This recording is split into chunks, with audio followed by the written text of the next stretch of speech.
Assalamualaikum warahmatullahi wabarakatuh. Alhamdulillah, pada kesempatan kali ini kita akan mempelajari tentang pengukuran.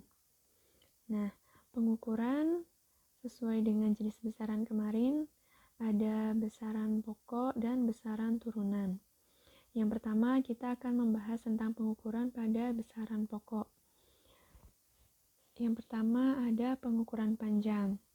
Nah, pengukuran besaran panjang ini kita dapat menggunakan beberapa alat ukur. Seperti ada penggaris.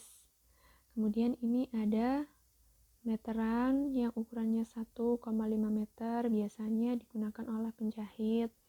Kemudian ada meteran gulung, ini ukurannya lebih panjang, biasanya untuk mengukur lapangan, mengukur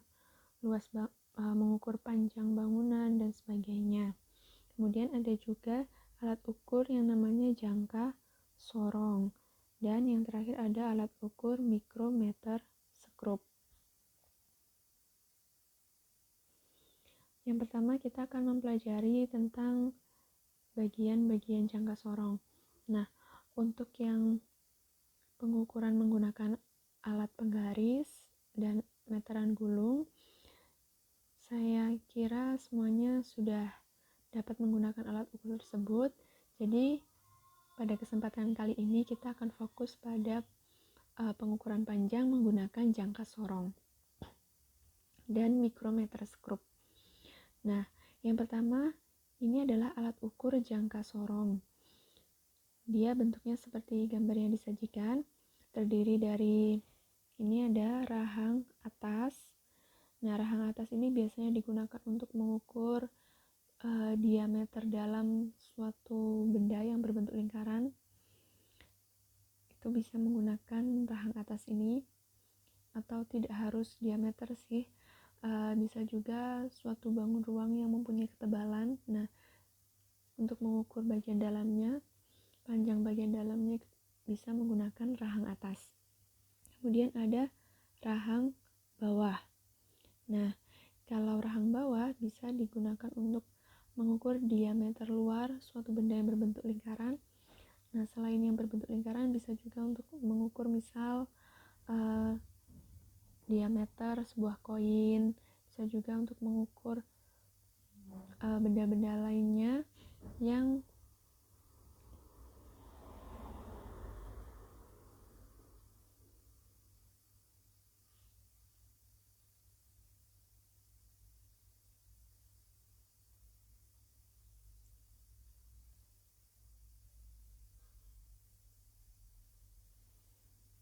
ada juga rahang bawah. Nah, untuk rahang bawah kita bisa gunakan untuk mengukur diameter luar suatu benda atau benda-benda lain yang mempunyai ketebalan tertentu dengan skala maksimal biasanya 15 cm. Kemudian ini ada skala Vernier. Nah, atau biasa disebut dengan skala Nonius. Jadi bagian Vernier ini bisa digeser-geser, bisa digeser ke kanan atau ke kiri. Kemudian ada baut pengunci. Nah, ini dia bisa diputar untuk mengencangkan atau mengendurkan. Gitu. Kemudian, nah ini ada skala utama. Skala utama satuannya sentimeter. Kemudian ini di ujung ini ada batang pengukur. Nah, batang pengukur ini bisa digunakan untuk mengukur kedalaman suatu benda yang misal bangun ruang, jadi mengukur kedalamannya berapa bisa menggunakan batang ukur ini. Selanjutnya ini tadi fungsi jangka sorong ya, sudah saya jelaskan, misal untuk mengukur ketebalan suatu benda seperti buku dan seterusnya. Nah, cara mengukur menggunakan jangka sorong. Misalnya saya ingin mengukur ketebalan buku, maka yang pertama saya harus membuka kunci baut. Jadi kunci bautnya dikendurkan, kemudian skala Noniusnya digeser ke kanan sampai ketebalan buku dapat diletakkan di antara kedua rahang bawah. Jadi kita menggunakan rahang bawah. Kemudian setelah diletakkan di antara rahang bawah, maka skala nonis digeser lagi ke arah kiri sampai ketebalan buku tadi itu terjepit sempurna oleh rahang bawah. Jika sudah terjepit, maka dikunci lagi bautnya, ditutup, dikencangkan supaya tidak tergeser-geser. Kemudian yang pertama kita harus membaca pengukurannya dari skala utama dulu. Tadi ya, yang skala panjang kita baca dulu, garisnya terakhir itu garis terakhir yang paling dekat dengan angka 0 pada skala nonis itu menunjukkan bilangan berapa. Itu yang kita tulis sebagai skala utama. Kemudian setelah membaca skala utama, kita lanjutkan untuk membaca skala nonius. Nah, skala nonius ini adalah garisnya yang berimpit dengan garis pada skala utama. Itu nilainya berapa. Nah, setelah itu skala utama dan skala nonius kita jumlahkan dan satuannya adalah dalam sentimeter. Nah, berikut ini adalah contoh hasil pengukuran menggunakan jangka sorong. Ini yang atas ini merupakan skala utama. Kita lihat garis dari skala utama yang paling dekat dengan 0 itu berapa. Nah, ini ada yang ditandai dengan garis merah tebal. Nah, kita baca di sini bahwa skala utamanya menunjukkan 2,1 cm. Kenapa 2? Nah, ini kan nilainya 2. Kemudian, tapi tidak pas di 2, tapi dia lebih satu garis. Karena dari nilai 2 ke nilai 3, ini ada 10 terbagi menjadi 10 bagian, maka satu garis ini nilainya 0,1 cm. Maka skala utamanya 2,1 cm. Kemudian kita baca di skala nonius. Nah, skala nonius ini kan dari 0 sampai ke 10. Nah, maka nilai per garis ini adalah 1. Nah, 1. Nah, karena ini adalah pada garis ketiga yang berimpit dengan skala utama itu adalah garis ketiga. Nah, maka jangan lupa untuk skala nonius itu harus dikalikan 0,01 cm. Nah, maka diperoleh 0,03 cm. Dari hasil skala utama dan skala nonius, maka kita jumlahkan dan diperoleh 2,1 cm ditambah 0,03 cm. Hasilnya adalah 2,13 cm. Nah, itu tadi pengukuran menggunakan jangka sorong. Selanjutnya kita akan mengukur menggunakan mikrometer skrup. Nah, mikrometer skrup bagian-bagiannya ada rahang tetap, ada rahang putar. Rahang putar ini nanti dia bisa bergeser-geser menyesuaikan ukuran benda yang diukur. Kemudian ada pengunci, sama seperti di jangka sorong ada penguncinya juga. Kemudian ada skala utama. Kemudian ada juga skala nonius. Nah, skala nonius itu nanti dia bisa berputar-putar ya. Ketika pemutar silindernya ini kita putar, maka nanti skala nonius itu berubah nilainya. Kemudian ada silinder bergerigi. Nah, itu untuk mengatur ketelitiannya juga ya. Pergeseran dari skala noniusnya itu bisa menggunakan silinder bergerigi supaya nilainya lebih teliti. Kemudian ada bingkai ya, bingkai dari mikrometer skrupnya. Kita kemudian ke contoh pengukurannya. Nah, cara mengukurnya, objek atau benda yang ingin kita ukur diletakkan menempel pada rahang tetap. Kemudian pemutar silindernya diputar sampai benda atau objeknya terjepit oleh rahang tetap dan rahang putar. Kemudian kita bisa juga memutar silinder bergerigi untuk mendapatkan hasil pengukuran yang lebih presisi atau lebih teliti secara perlahan sampai benar-benar terjepit. Nah, apabila benda sudah benar-benar terjepit di antara kedua poros, maka kita baca hasil pengukurannya. Yang pertama di skala utama. Nah, sama seperti di jangka sorong, maka kita lihat garis terakhir yang paling dekat dengan skala nonius. Itu garisnya berapa? Kemudian untuk skala nonius di mikrometer skrup ini,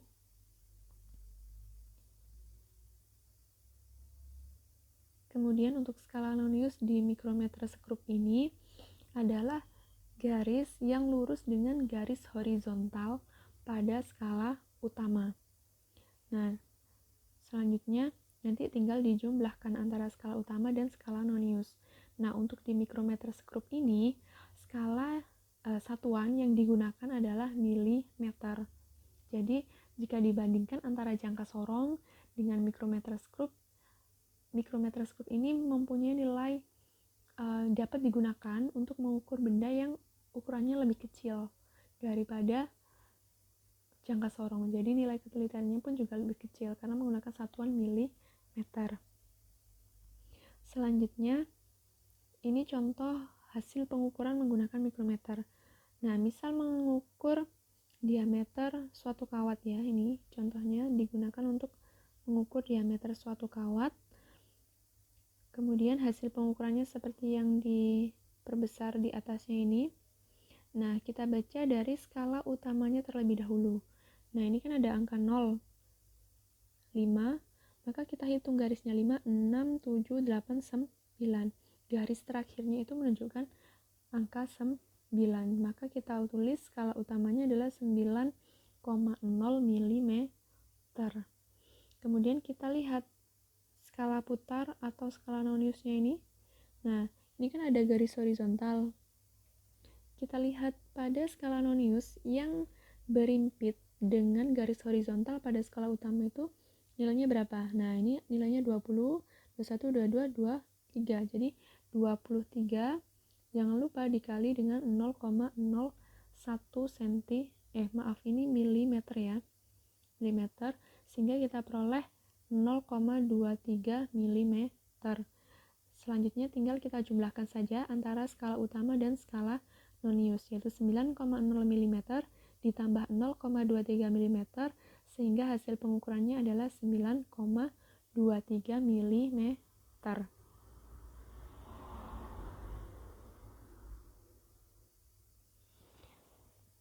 Selanjutnya kita ke besaran pokok massa. Nah, besaran pokok massa ini bisa kita ukur menggunakan alat namanya neraca atau timbangan. Jenis neraca pun juga bermacam-macam. Nah, misal yang biasa kita gunakan di sekolah itu bisa seperti ini. Ada neraca Auhaus. Ada neraca Auhaus, yang ini neraca Auhaus digital. Ada neraca Auhaus 2 lengan. Ada neraca Auhaus 3 lengan. Dan neraca Auhaus 4 lengan. Ada juga neraca duduk seperti ini yang biasa digunakan di rumah ya. Kalau ini juga ada neraca atau timbangan ya, yang biasa digunakan di pasar atau orang-orang berdagang itu biasa menggunakan neraca yang ini atau timbangannya itu. Selanjutnya ada pengukuran besaran waktu. Nah, untuk mengukur waktu kita bisa menggunakan stopwatch atau arloji ya. Nah, stopwatch itu ada yang digital, ada juga yang analog. Nah, kalau yang digital itu yang seperti ini. Kalau ini yang analog. Selanjutnya ada pengukuran suhu. Nah, alat ukur suhu itu namanya termometer. Jenis termometer pun juga bermacam-macam sesuai dengan fungsinya. Nah, misal kalau ini, ini adalah termometer gun yang sering kita temui ya sekarang saat pandemi COVID-19 ini. Banyak sekali yang menggunakan termometer ini karena dianggap lebih aman tanpa harus menyentuh subjek yang diukur, dia bisa mengetahui suhu tubuhnya. Nah, kemudian ada ini juga termometer digital yang biasanya, tapi penggunaannya harus ditempelkan pada anggota tubuh yang mau diukur. Kalau ini adalah termometer ruang, jadi dia penggunanya digantungkan di dinding ruangan, maka nanti akan menunjukkan hasil pengukuran. Nah, jika yang terakhir ini adalah termometer yang biasa digunakan di laboratorium. Selanjutnya kita ke pengukuran pada besaran turunan. Nah, pada pengukuran besaran turunan, kita biasanya itu selain melakukan pengukuran, juga dilanjutkan dengan perhitungan. Jadi setelah diukur, maka hasilnya dihitung. Baru kita bisa menentukan nilai nilai pengukuran dari besaran turunan tadi berapa. Nah, contohnya misal kita ingin mengukur luas suatu benda. Misal mengukur luas buku tulis, maka yang pertama kita melakukan pengukuran, yaitu mengukur panjang dan lebar buku tulis menggunakan penggaris. Misal hasilnya panjangnya 20 cm dan lebarnya 15 cm. Nah, maka selanjutnya harus kita menghitung luas. Nah, luas itu kan rumusnya panjang dikali lebar, maka 20 cm kali 15 cm sama dengan 300 cm persegi. Nah, demikian kegiatan pembelajaran kita hari ini. Semoga apa yang kita pelajari bermanfaat bagi kehidupan kita sehari-hari. Saya akhiri, wassalamualaikum warahmatullahi wabarakatuh.